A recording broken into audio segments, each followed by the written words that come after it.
আসসালামু আলাইকুম বন্ধুরা। কথায় আছে, মানুষ পৃথিবীর যেখানেই যাক না কেন, মানুষ সেখানেই ফিট। তাকে বসবাসের যোগ্য একটা জায়গা তৈরি করে নিতে হয়। আমি এখন আছি মতলব মিনি স্টেডিয়াম মাঠে, যেখানে একটা স্টেডিয়াম তৈরি হচ্ছে, এখানে একটা প্রকল্প হচ্ছে।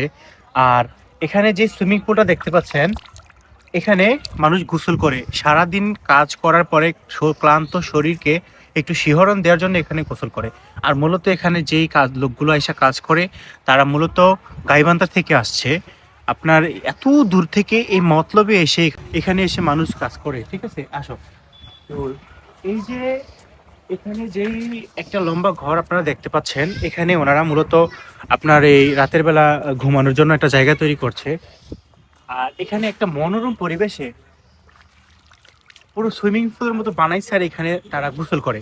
আর এখানে আপনার রান্না বান্না করার জন্য বাসায় ভিতরে হয়তো গ্যাস নিয়ে আসে। এখানে একটা জায়গা বানাইছে, দেখুন কত সুন্দর।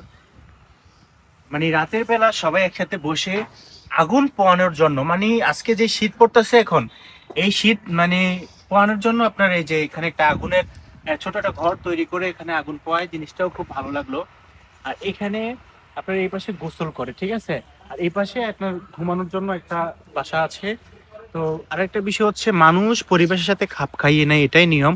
মানুষ পৃথিবীর যেখানেই যাক না কেন, তাকে পরিবেশের সাথে খাপ খাইয়ে নেয়ার জন্য একটা সুন্দর মনোরুগ্ধকর পরিবেশ যখন মানুষ পায়, সেখানে একটা আবাসস্থল তৈরি করে। এটাই মানুষের বৈশিষ্ট্য।